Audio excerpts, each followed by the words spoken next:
This is the voicemail of Graeme Kenna from the Legal Department of Adult Services in Bradford Council. Please leave a message and I will get back to you. After you've finished your message, just hang up. Or to hear more options, please press 1. Yes, hello, Mr. Kenna. It's Mr. Hussain here. Once again, leaving yourself another daily message as I have been doing since the 10th of October 2023. And now today is Friday, the 28th of June 2024. And once again, asking you to get in touch with me and explain to me exactly how you've taken my brother from my care and custody and are holding him, detaining him in your private prison and an institution that is so-called a care institution.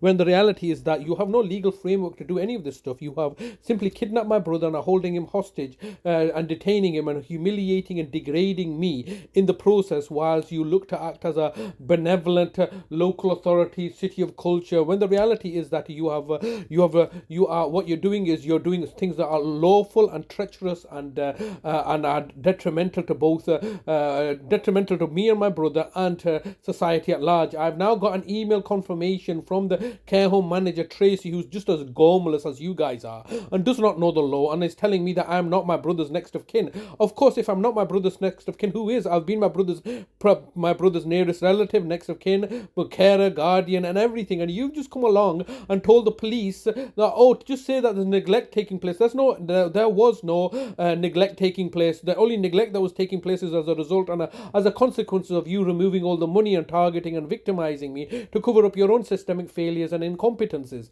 And so here we are, several decades later, and you're still playing the same racketeering game. You've murdered my father in 2009. You've murdered my brother in 2014, my older brother in 2014. You just recently murdered my mother, and now you're looking to murder my brother Talib. It's quite evident to me, and I'm resigning myself to this fact, because obviously you not believe yourself to be above the law. You are above the law. You can murder and destroy and abuse the laws at will without any repercussions to yourself, because all the judges and the judiciary are in your back pocket. Now, I'm ringing you up once again today because I've been informed by the care manager that I am not my brother's next of kin. Well, who is my brother's next of kin?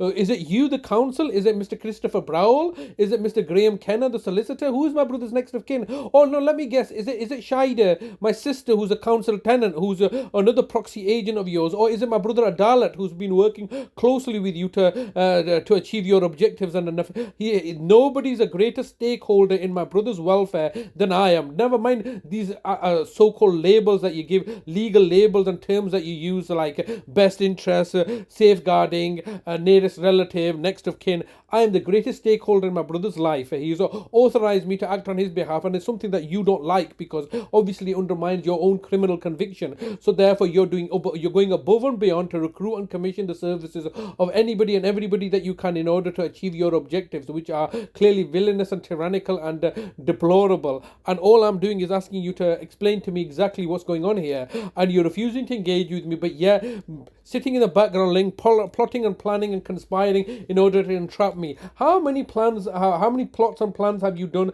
in order to entrap me, and how many times have you failed? You keep on falling flat on your face, but yet because you're an authority, you can always cover it up, because all the judges, the courts, the solicitors, the barristers, the whole British institution of justice is subservient to you. Just are the judges and the justices all subservient to you to keep your narrative and agenda to exploit the populace and exploit the council tax. So therefore you are perpetuating a fraud and a deception of which me and my brother are suffering as a consequence. Why won't you speak to me? You're giving instructions to and keeping yourself at arm's distance from me. I just want to talk. It's good to talk. What's wrong with talking? Let's talk.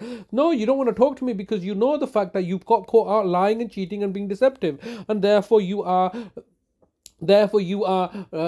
held fully accountable for what's happening to me and my brother. And yes, of course, I'm recording everything and publicizing it. Everybody should know your lying, cheating ways. Anyway, Mr. Kenna, I don't want to go on for too long. Please, can you get in touch with me and clarify your present situation as a local authority that are unlawfully detaining my brother, holding him hostage, and no doubt slowly poisoning him to death, so you can then claim that he died of natural causes. What, did he get diabetes? Did he? He never had diabetes before. You're deliberately giving him diabetes. You're deliberately sabotaging my relationship with my brother, and in order for you to financially plunder and profiteer. So it's deplorable and despicable, and I urge you to get in touch with me ASAP. Thank you very much.